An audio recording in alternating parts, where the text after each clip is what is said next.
this light is in the way, but this is my mom. This is Very proud of it. Silvia Margarita Garcia Macuset. Garcia Macuset. I'm here with my mom, okay? This is probably, I think I'm usually not really nervous about interviews, but I'm a little nervous today. Are you really? Yeah, because yeah, because it's like, you know, you're one of the closest people in my life, so this is like, you know. I'm excited for you and that you thought about me, you know, to be Well, part of this. You kind of made like a big impact in my life. You brought me into this world. True. So, you know. We are here today to talk to my mom because, like I said, she's been one of the biggest influences in my life. And I really want to share some of the, you know, experiences we had together as mother and daughter. And, of course, we had to come up with a dish that really, I feel like really represented my childhood and growing up. And my mom would make these cream puffs. And she would make them for like special occasions, but she also would make them during Lent because she would put atún, she'd put tuna in them. So is that what we're doing here today, Mommy? Not tuna, we're gonna make the cream puffs today. Oh, okay. So we're almost. I'm gonna get the. Oh, what is this? It's water with butter. Okay. A little bit of sugar, and now we're gonna put the harina. Okay. Flour. The The flour little by little, and this was so easy to make, and the kids just loved it. So they can behave. I used to tell them, I'll make some cream puffs if you guys will behave. This is true. I do remember that. I mean, I had 4 little ones, and Jackie was a baby of 4 of them. She was 6 minutes later than Robert because she's a twin. And so this used to always work. Well, I tell a lot of people you had 4 kids under 4 years old. Correct. Never again. Did everyone just hear that? 4 kids under 4 years old. When you look back at them, you must think like I'm a superwoman. Like I did that. Well, yeah, I had to. I had no choice. I had to feed them. I have to, take care of them, and I would do it again. Absolutely. What was the I mean, there's obvious hard parts of that, but when you think back at that time, like what was one of the hardest times at that time, and what was one of the most favorite parts of having that many children? When I put them to sleep. Just kidding. Wow, she's got some jokes over here. She's sassy over here. No. I loved every minute of it. I mean, I was exhausted at the end of the day, but I slept very good, so that was good. At what age did you kind of start to find some balance? Around what age were you? Well, when they were, excuse me. Sorry. When they were around 10, 9, and 8, because I used to put them to sleep and I could be in peace. But then they started to grow up, and then they used to go out. So that was tough. But they were all anyways. They're all good kids. We're gonna, when we sit down and have these cream puffs, we're gonna talk a little bit more about our experience with me growing up being part of the LGBT community and our relationship and how all that happened. But I do have to say, Mom, like you kind of broke your own barriers in your generation as well. Like you did some stuff that was a little different. Like, do you want to share a little bit about how you feel like you did that and why do you think that is that you did that? I come from a big family and 6 sisters, and they started to get married. I'm the second from the oldest. And of course, they used to say that if a younger sister will jump you and get married, you'll never get married. I was never worried about that. If I didn't get married, I didn't get married. Why is that though? Were you not worried about that? Because if it was meant to be, it was meant to be. If I leave it to God, and if I found a good man, I would, and I did. So. And you also, don't you think like you also had other things going on in your life that you feel like? Yeah, I was working. I was very involved with cursillos. Cursillos? And at church. It's like a little band. It's like a band, right? You guys would play music? No, that was estudiantina. Oh, sorry, estudiantina. Cursillos is like kind of like Bible study kind of stuff? Sort of. Okay. But yeah, when I was younger, and I used to live in Pasadena, and I was in Estudiantina Californiana, which was a bunch of young kids, girls and boys, and we used to play. And I remember once we played at Loyola University, and we won first prize. What? I didn't know that. Yeah. So, and then we went back to Ensenada, and everybody started to get married, and I had a lot of fun with, I used to travel with girlfriends, and my sister was at home with kids, boring. So, every year they wanted to raffle me because I wasn't married, and they used to tell me, I hope this year you will get married. Yeah, fun. And so God had a special man for me, and Roberto came, and here we are, thank God. When it comes to fashion, you were I always always, doing something different. when I was young, I used to work at Robinson's. It wasn't Robinson May after, but then it became just Macy's. But it was just Robinson in Pasadena. I used to work there part time, and I used to spend my whole check at clothes, buying clothes. And my older sister used to buy creams for her face, and of course you can tell now she looks much better than me. But I was always fashion. This one. I always till today I like to dress nice. I don't know. It's just that's me, How do you feel when you kind of try to figure out what the outfit? How does that make you feel like with yourself? I feel like it really helps to make you help express yourself. Yes, and it makes me. I guess all these insecurities that people have, they go away when I try to look good, Because you feel good with it, right? Right. It helps. Right. It's psychologically, Psychological, yeah. So, I like clothes. Yeah, a funny story actually for my wedding rehearsal. I've tried to wear something like I really put a lot of thought into it because I want to feel good. I want to do something a little different. I was really proud of my outfit. Okay. It was really nice. It was really nice. It was really nice. And then my mom shows up, right? And everyone's like, whoa. And so then I posted a picture of us next to each other. And I was feeling like, I love this outfit. I hope, people like it. And I just got a bunch of messages about my mom, about how you are iconic. The fashionista here, Sylvia, your mom. And I was just like, okay, well then. I'm just getting married. I'm just getting married. And this is I never wear skirts. It wasn't my intention, of course. Oh, that was so funny. I remember that.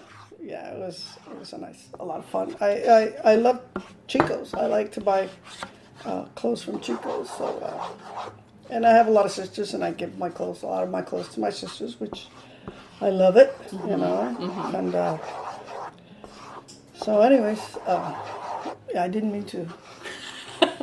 No, I thought it was hilarious, and I was like, no, she's got it. She knows what's up. So you've been adding some eggs. So 4. How many eggs did you add?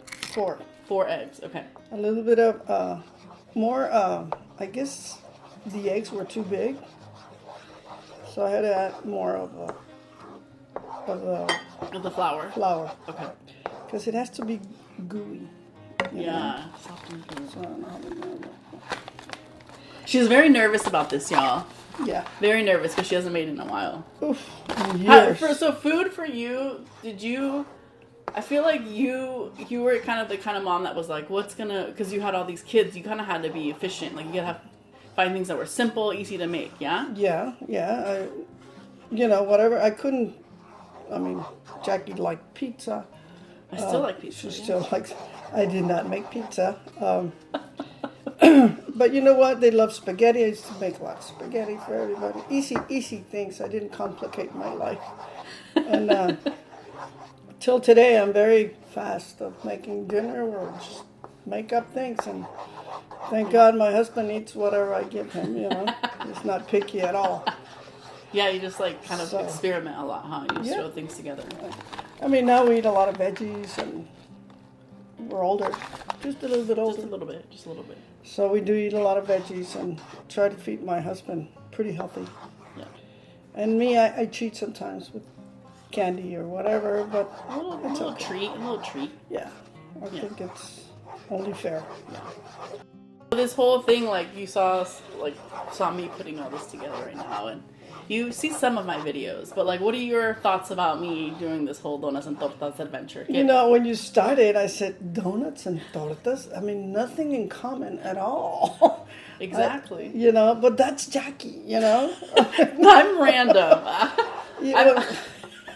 Things you never expect, that's my Jackie, you know? So. Expect the unexpected with I me. mean, donuts is donuts, and tortas is a bread with meat. Savory. And avocado and Savory. Savory. Savory. Oh, that's how you say it. Yeah, savory. When things are like salty. Yeah, yeah. It's, I mean, totally. And I'm so proud of her now that she tells me that she's gone up to $1 million. No, $1 million? Million? Mom, are you telling people this? No, Oh no. my god. 1,000? 1,000. It's a very small win, but it is a win. And Hey, I just, you know, the thing is you believe in it and you continue in it. You're not giving it up, you know. That's the beauty of it. So I'm very proud of her. I was very surprised when she said, I have 1,000 views. Followers, you mean? Followers. Yeah. And I love when she does these things, that she has so much fun and she makes it so, even my sisters, they see it and they say, man, Jackie is she's so full of energy when she does these things, you know. So everybody follows her, all the family. And Well, I was gonna ask you, when I was a kid, I was always like with the camera, you know, and I'd like True. film myself sometimes, right, in the backyard of my room, or I'd do things with my friends. Like, when, as a mom, like looking back at that, like at that time, were you like, "Hi, está Jackie"? Like, what did you think? You're like, well, I knew you liked all these, you know. In fact, you went to school for film, filming and all that. So, but we always knew that it's a hard, you know, it's a tough life or industry. So her father says, "Why don't you take Plan B too?" So she did. That's Roberto, and I'm glad you did. Right? I did, and that's something I realize is, you know, whatever has happened has led me here, and I learned so much, even in my backup plan and my safety plan. Mm-hmm. But now I think I'm in that point where, like I've told you, like I'm ready to really give this an honest try, you know. Yep. Because I remember in college I was dealing with my confusion of being gay, and that really disrupted my life. Mm-hmm. But that's life. Things disrupt you. It's humanity and all that stuff. But I remember being in classes, and these people would be like, with these amazing ideas at the time, I thought, right? But it was all about how they saw the ideas. They believed in their ideas. Mm-hmm. And I think I was so worried that my ideas weren't worth telling. And what I'm coming to realize now is that if you just need to believe in your ideas, that's it. That's what you need. That's right.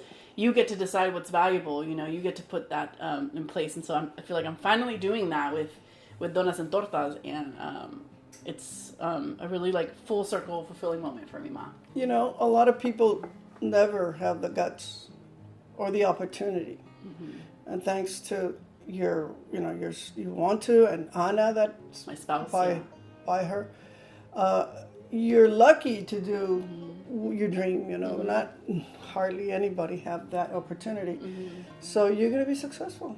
Absolutely. And if you're not, you did what you wanted to. I know. You know, you have to see both ways. So I love that. Good for you. I love that. Good for you. Good. Oh, the light is blocking us. Oh.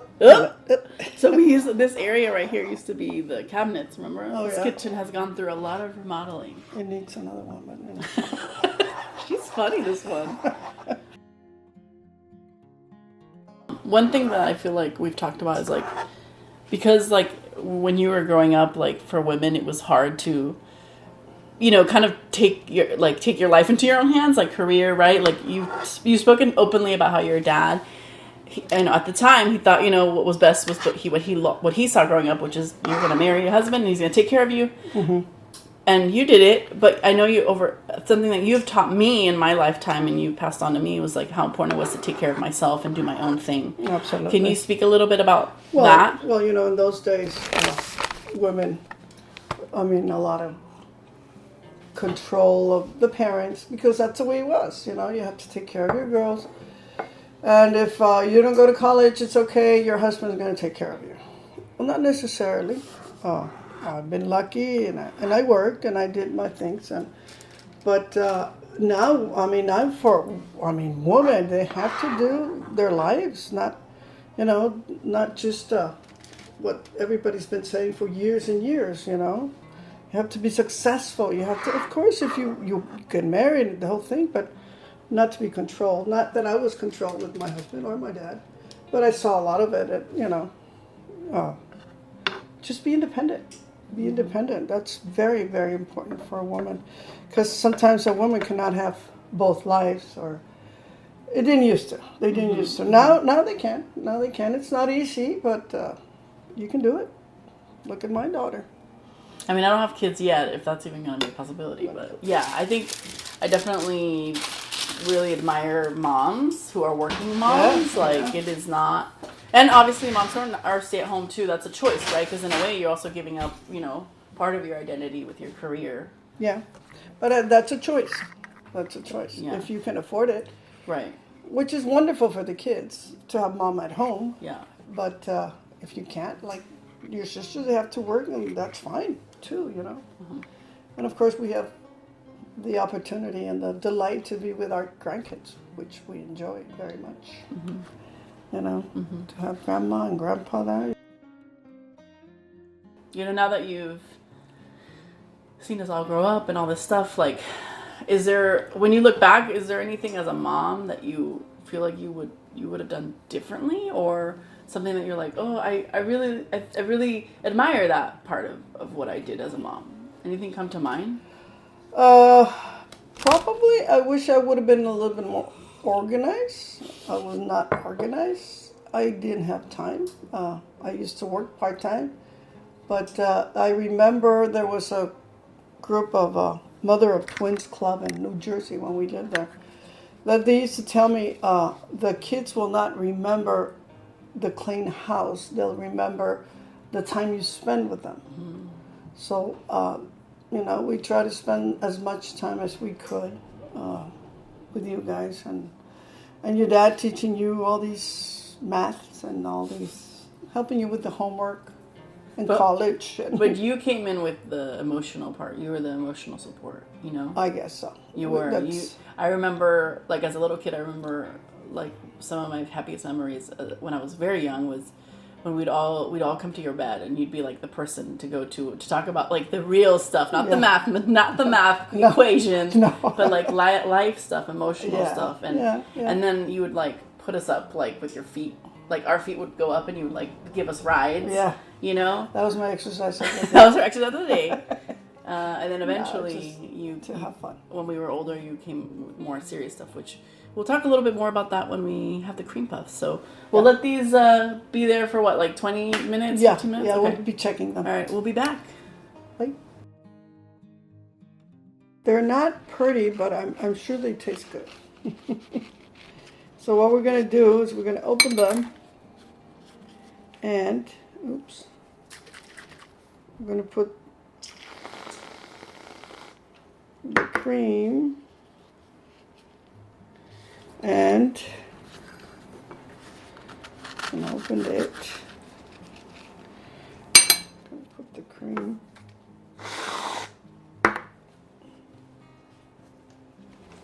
Like this, and then we're going to put a little bit of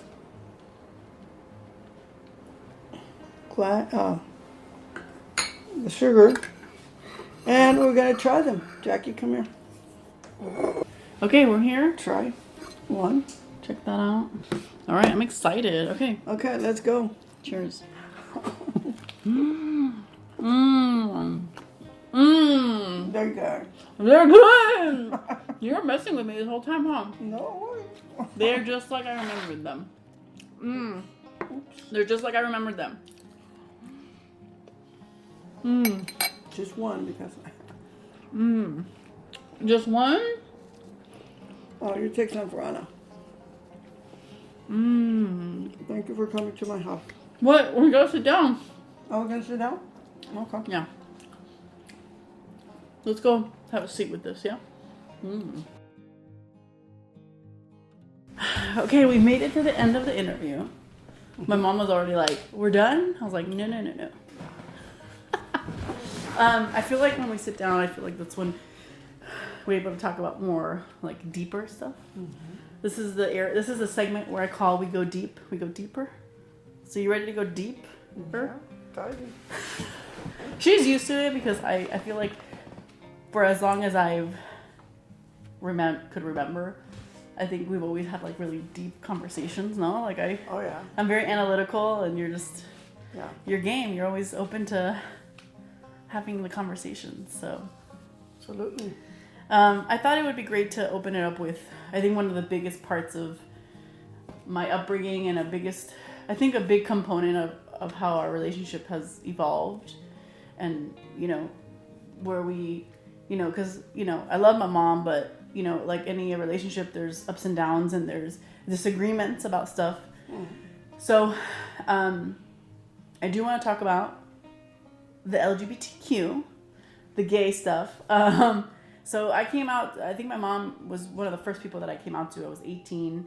I was in college, freshman year. I was not doing well. I did not, for many obvious reasons, I didn't know how to navigate this because it was something that really surprised me. And we didn't really grow up with the notion that, being gay was going to be even a life, worth living, a life that we could live just like everyone else. I just didn't grow up seeing anybody like me live happily. So my mom, you were the first one that I told. So let's start there. And we can be honest, because listen, like, I think that's the number one thing is that, like, it's been an evolution, and there was patience, I think, from both ends to get to this point where I got married and you were there and it was supportive, but it wasn't always that case. And I think it's important to be honest about like what that looked like. So when I first came out to you, like, what were your thoughts? I was shocked. Because I never see any signs of it. So when she started college, I saw that she was very depressed. And as a mom, we noticed, she come from college and she would go to bed, to sleep. And I used to go to her room, what's going on? And finally she says, I'm confused about my sexuality. I feel that somebody punched my stomach. But I said, okay, let's talk about it, and, I don't remember that. That's so interesting. Yeah, you told me that, yeah. Oh, wow. So after that, you started, It's crazy. To get with some groups in college. Yeah. And, well, actually, it was actually just not necessarily a group, but in college, like, everyone starts to kind of come into their own, and it wasn't actually, it was like a freshman group. It wasn't even like a gay group. It was just like they just all happened to be gay, and so it was just in my face, and I just couldn't ignore it. Right. I wanted to deny it and avoid it, and and all this stuff. So I like most of my college career, I was I was just confused, and I was even though there were like places or people I could go to, I just was so afraid to confront it. Yeah. Well, the way you were brought up,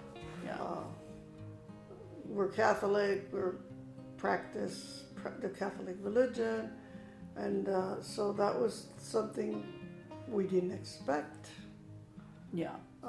So it was hard for everybody, I think. Mm-hmm. But when you see your daughter so unhappy and not wanting to live, and so you say, what do you need? What do you want to be? Who do you want to be? So Jackie being so honest, she just had to be herself. And Roberto and I, whatever makes you happy, we accept you, Yeah, it's interesting, a lot of people think like that if you don't come out to your family or people because it depends, right? Some situations you're just afraid to, yourself, you yourself, you're afraid to accept it because you don't, what does that mean for you, right? And I think looking back, the only thing that I wish I had, but that's why I feel like what I'm doing now is I wanted to kind of break the generational chain of like, I don't want anyone else to go through what I went through, what you described being in college, the feeling that way. Like, I don't want the people in our family, nieces and nephews and beyond to feel like there's not a chance for them, that the world doesn't have to shake the way that mine did. Mm-hmm. But you know, a lot of it is just being able to, you know, how do you create a space where it's okay to even accept yourself? And I think it starts in the home. And you know, for us, it was new for everybody.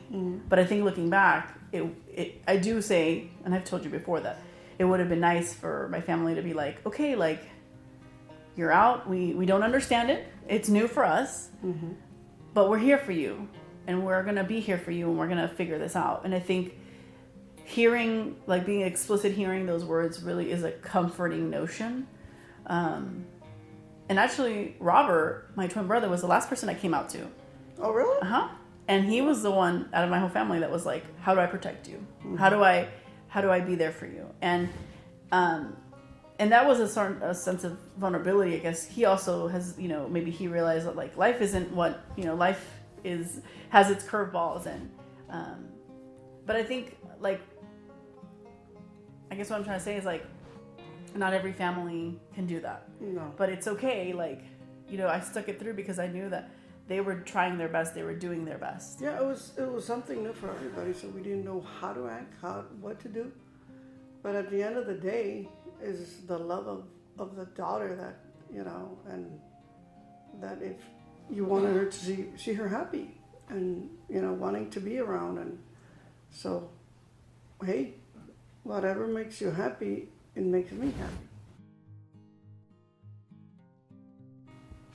What helped you, like, those first few years, like, or does anything come to mind? Because I know you were afraid to reach out for support, like a group or you know, so what was kind of keeping you, because you were always very, very kind and tactful with me. Like, I knew you were struggling with it, but you were always, I knew that you were doing your best to try to not make me feel bad about it, you know? But what was that like for you? Well, I prayed a lot. I talked to God a lot. And you have to, life gives you whatever you get, and you have to be happy with it. Jackie's wonderful, so how can I, accept her? I mean, she's wonderful, so that was the way she was born. So I accept since the beginning, you know. It was not easy, like I said. But I wish some other people, other parents would see it this way, you know. It takes time. It was a new thing for the whole family, but we're over it. You know, we're done with it. We accept you and Anna and the whole thing. You know. Do you feel like this experience, like having a gay daughter, has also opened your heart up for opening up yourself to the community, and for those who may not mirror exactly your life? Like, how has that been? I think it has, and if I can help anybody, you know. It's just I've learned to have compassion to any people, any person. I mean, we're all different, you know. If I can help any parent, I would. And I've always said, if the gay daughters or sons, they need more love than the rest of them, because they go through a lot. It's getting better, though. It's getting much better. I mean, I've had family members that was horrible, you know.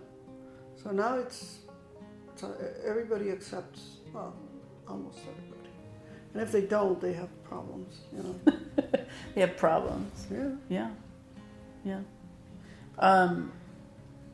So you're happy for me? I'm happy for you. You're happy. Hey, that's what I want. So God is good with you. I mean, you got a good woman, you're a good wife, and so we have a lot of plans, and she's going to be very successful. You know, when we just got married in November, and I think it was probably the first gay wedding for most people that were there. Yeah. It was a Mexican family people from Mexico came to visit and attend.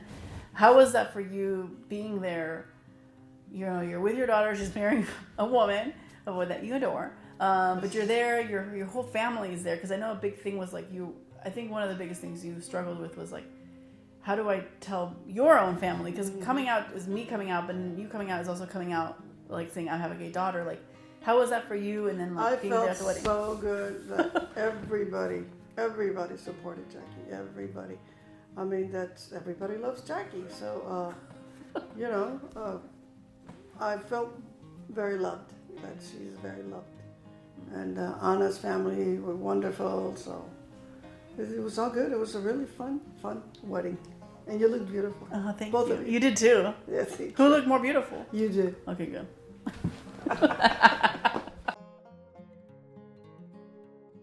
Do you have any advice to parents who might be struggling to understand it and be there for their children? Life gives you, all kinds of surprises. And if you have a surprise like this, like I said, just embrace them, and love them, and accept them, and just be with them all the way. That's what I can say. I love it. You talked a little bit earlier about my depression. So I was depressed, and I've obviously been very open on this channel about my anxiety, and how important it is for people to look into therapy. Mm-hmm. Therapy has really helped me on my journey, and I honestly credit it for me being right here with you too, like continuing my dream and believing in myself and believing in it. But mental health, I think, is something that you didn't really grow up with, right? This idea of like, oh, you have to go to therapy, or if it was stigmatized. So when you think about mental health growing up, like what was the... I think now people are, anxiety, it always had existed. But in my days, we just didn't pay attention. I think we all had, anxiety. And I think I really believe in therapy now that I've seen what they've done to you and everybody that has had therapy. I think everybody should have therapy in life, because, like I said, life is ups and downs, and I really believe in it. People should, and it exists. It always has existed, the mental health, and I think we've all had some in a certain time, but we used to just ignore it maybe, and it would pass, and we just didn't pay attention. But now everybody's speaking out, everybody's, and the world is different now. When I was young, it was more simple. Now it's all these phones and technology. Media and, technology, and so at least you know what to do. Just go to therapy and take care of it, and try not to. If you don't need any medicine, try not to. If you need it, well, take it. Well, we're not doctors, No. but so we can't. But I think what you're trying to say is that there's help out there. Yeah. You're pretty good at like dealing with stress and anxiety. Like you're always very optimistic. I feel like. Yeah, I think that has helped me in life. Yeah. So do you feel like you've always been like that optimistic person, even when you were younger? I think so. I think that's the way they brought it. All of us were like that. Yeah. The way they brought us up, not to show a lot of emotion, I guess.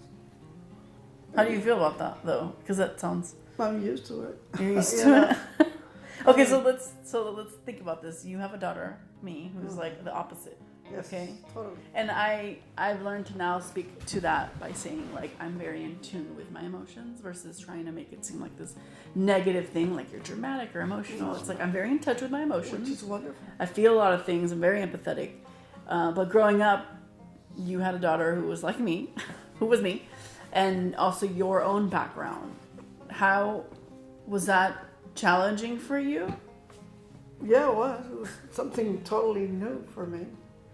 But I guess I learned a lot too. It's good to show emotion too. So sometimes it's not good to keep it all inside, Mm-hmm. But like I said, I that's the way I was brought up, so I'm used to it, Mm-hmm. But I think it's better the way you are. I mean, there's some trade-offs, but yeah.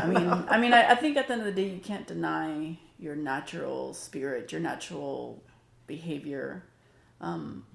Like denying these things that make you who you are, Right. Right. I think ultimately what matters to me is just making sure that I'm managing my emotions and not letting them, dictate my life. And that's what therapy is helping me with. And, Right.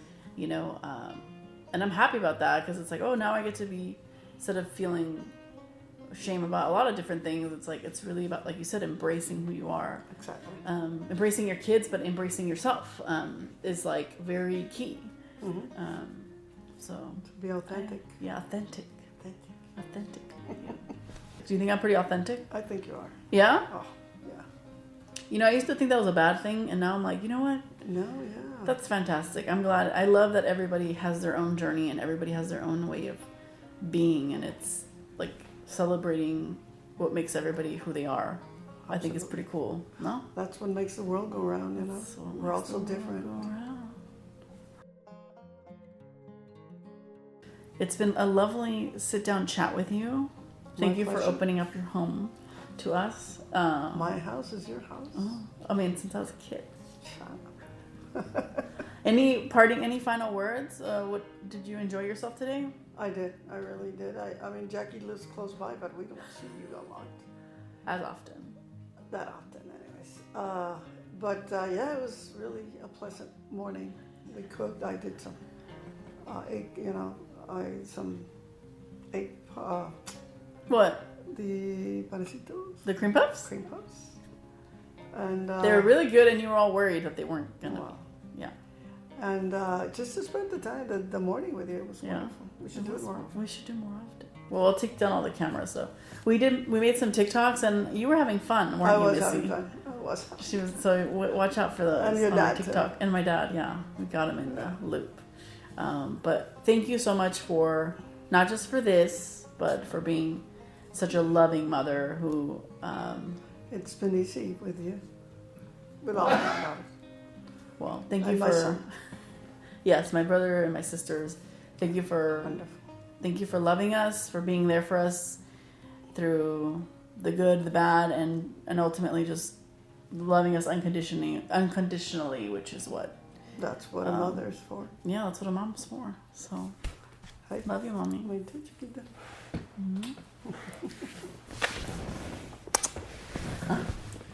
Bye. Bye.